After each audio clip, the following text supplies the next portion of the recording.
नमस्कार मंडळी, चला तर आज मी आपणास कांदापातीमध्ये कोलंबी मसाला करून दाखवते। एक नंबर असे कोलंबी मसाला होतोय। तर चला तर आपण आता ही रेसिपी पाहायला घेऊया। हे बघा मंडळी, कोलंबी मसाला करण्यासाठी कोलंबी व्यवस्थित अशी साफ करून घेतलं। आतील जो दोर असतो तो दोर काढून घ्यायचा। त्यासाठी बघा मी 2 मोठे टोमॅटो बारीक करून घेतले। थोडीशी कोकमा लागणार आहे। त्या पातीमध्ये कोलंबी मसाला करायचा आहे। ते कांद्याची पात पण स्वच्छ धुवून बारीक करून घेतले। कांद्याच्या पातीचा कांदा पण उभा कापून घेतला असा बारीक करून। 2 आपले नॉर्मल रेग्युलरचे कांदे असतात घरातले ते कांदे घेतलेत बारीक करून। थोडीशी कढीपत्ता, कोथिंबीर लागणार आहे। मसाल्यामध्ये मी लाल तिखट मसाला, मालवणी मसाला, हळद, गरम मसाला घेतलेला आहे। तेल वगैरे लागणार आहे। आपल्याला पाण्याचा वापर अजिबात करायचा नाही। तर चला आता आपण ही कोलंबी मसाला करायला घेऊया कांद्याच्या पातीतला।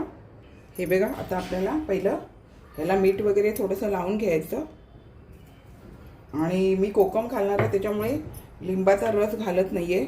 आणि यातले थोडेसे मसाले आहेत ना, ते आपल्याला भाजी करताना वापरायचे। पण थोडे मसाले यामध्ये असे आपल्याला घालून घ्यायचे, जसं की लाल तिखट मसाला, मालवणी मसाला आणि मीठ, म्हणजे जेणेकरून ह्याला ना व्यवस्थित असं हे लागलं जाईल। आपली भाजी होईपर्यंत आपल्याला हे व्यवस्थित असं मॅरिनेट होऊन जातं छान। आता आपल्याला हे थोडा वेळ असे ठेवून आपल्याला आता भाजी करायला घेऊया। तर चला आता आपण पुढची प्रक्रिया करायला घेऊया। हे बघा, जसं तेल टाकते तसं आपल्याला हा कांदा आणि कढीपत्ता, आपला रेग्युलर घरातला जो कांदा आहे तो, कांद्याच्या पातीतला कांदा हा थोडासा नरम झाला का मग कांद्याच्या पातीतला कांदा घालून घ्यायचा। हा थोडासा नरम होऊ देऊया। आता आपल्याला हा कांद्याच्या पातीचा जो कांदा असतो ना, तो पण ह्यामध्ये घालून घेऊया। एक नंबर भाजी होते।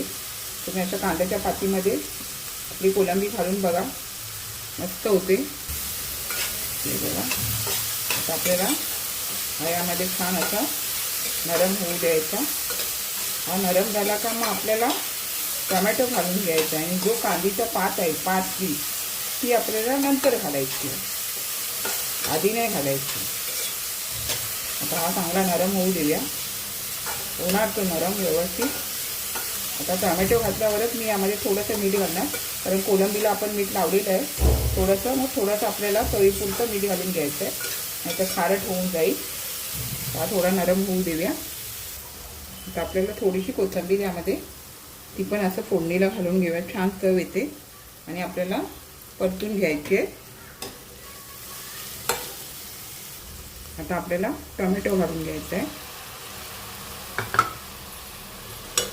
बघा, टोमॅटो ह्याच्यामध्ये छान असा शिजला गेला पाहिजे, त्याच्यासाठी आपल्याला आता मीठ घालायचं आहे। हे बघा, आता हे आपण थोडंसं मीठ घालून घेऊया, जेणेकरून कांदा टोमॅटो छान नरम होतील। आणि फास्ट गॅस करूनच आपण शिजवून घ्यायचं। मी काय आता झाकण वगैरे मारणार नाही, मीठ घातल्यामुळे व्यवस्थित शिजलं जाणार। आपण हे फास्ट गॅसमध्ये केलं ना तर व्यवस्थित शिजलं जातं। आता आपलं छान शिजू देऊया। हे बघा, यामध्ये टोमॅटो छान असा नरम झाला आहे। आता आपण बारीक गॅस करून आपल्याला जे आहेत ते मसाले घालून घ्यायचे। आलं लसूणची पेस्ट मी दाखवलेली नाही मगाशी सुरुवातीला, पण आलं लसूणची पेस्टशिवाय या मच्छीला म्हणजे कोलंबीला छान अशी चव येणार नाही। तर आपण आता आलं लसूणची पेस्ट घातली। आणि जे हे राहिलेले जे मसाले आहेत, मालवणी मसाला, गरम मसाला, लाल तिखट, हळद, हे पण आता यामध्ये घालून घेऊया आणि व्यवस्थित असं परतून घेऊया। आणि मसाला जळू नये म्हणून थोडंसं आपल्याला पाणी घालायचं आहे, पण आधी हे छान असं परतून घेऊया। हे बघा, यामध्ये मी गरम पाणीच घालते, कारण माझं बाजूला पियायचं पाणी तापलेलं असतं।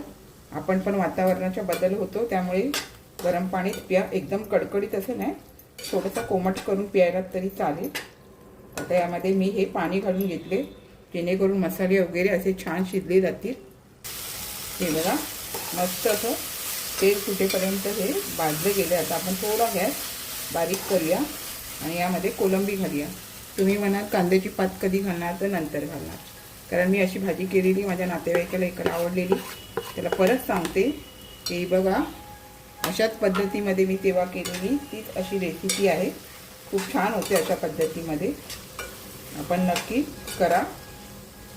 आता आपल्याला मीठ वगैरे सर्व घातलेलं आहे, सगळं लागणार। आणि आपल्याला आत्ता आपल्याला झाकण मारून कोलंबी यामध्ये शिजून घ्यायची आहे। हे बघा, आता झाकण मारून आपल्याला थोडा वेळ शिजून घ्यायचे, मध्ये मध्ये काढून बघायचं। तर आपण आता हे बघा, मस्तपैकी असं कोलंबी आपली बघा, ह्यामध्ये मस्त अशी कोलंबी झालेली आहे। आणि कांद्याला पण पाणी सुटतं आणि कोलंबीला पण पाणी सुटतं. त्याच्यामुळे आपल्याला आधी थोडंसं फक्त पाणी घातलेलं, नंतर अजिबात पाणी न घालता ही आपल्याला भाजी करून घ्यायची. आता आपल्याला ह्यामध्ये ही कांद्याची पात आहे ना ती घालून घ्यायची. मी आता थोडीशी मुठभर ठेवली आहे, कारण मी तशीच भाजी केलेली अशी ठेवते नंतर, आणि नंतर घालते. ती कचकच जाता खाली आली खायला ना भाजीमध्ये, तर ती छान लागते. बाकी अर्धी आपण ही शिजवून घ्यायची आणि थोडीशी अशी आपण जसं आपण कोथिंबीर घालतो तसंच आपल्याला ती कांद्याची पात घालून घ्यायची. आता हे बघा, मी ह्यामध्ये ही कांद्याची पात घालून घेतली आहे आणि आपल्याला आता झाकण वगैरे नाही ठेवायचं आहे. असंच मध्ये मध्ये परतत राहून आपल्याला ही भाजी शिजवून घ्यायची. खूप एक नंबर होते. तुम्ही पण असं कांद्याच्या पातीतली कोलंबी मसाला करून बघा, खूप छान होतो. आणि आपल्याला परतून घेत राहायचं मध्ये मध्ये व्यवस्थित असं शिजेपर्यंत. हे बघा, आता हे थोडंसं होत आलं तसं आपल्याला यामध्ये हे कोकमं घालून घ्यायचे. तर हे बघा कोकमं घालून, कारण बघा मच्छी बोलली तर कोणतीही मच्छी हिमसपणा असतो त्याला. जे लोक कोकमं वापरत नसतील ते लोक चिंचेचा कोळ किंवा लिंबू वापरू शकतात. आता आपण ही मस्तपैकी कोकमं घालून यामध्ये शिजून द्यायची. हे बघा मंडळी, मस्त असं आपलं कांद्याच्या पातीतली कोलंबी मसाला तयार झालेला आहे. बघा किती छान असं एकदम चटणी टाईप झालेलं आहे.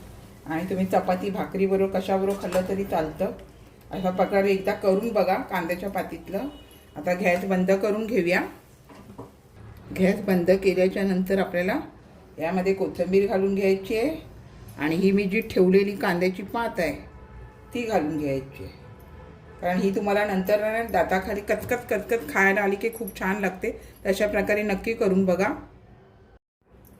हे बघा मंडळी, मस्त असं कांदा पातीमधलं आपणास मी अशी कोलंबी मसाला करून दाखवलेला आहे. हे बघा कसं छान झालेलं आहे. अशाच नवनवीन रेसिपी किंवा इतर व्हिडिओसहित मी आपणास कायम भेटतच असते. आपण माझ्या चॅनलला लाईक, शेअर, सबस्क्राईब, हाईप करायला विसरू नका. चला तर आता इथेच थांबते. मस्त खा, स्वस्थ राहा. आपण माझे व्हिडिओ पूर्ण पाहता त्याबद्दल मनापासून खूप खूप धन्यवाद.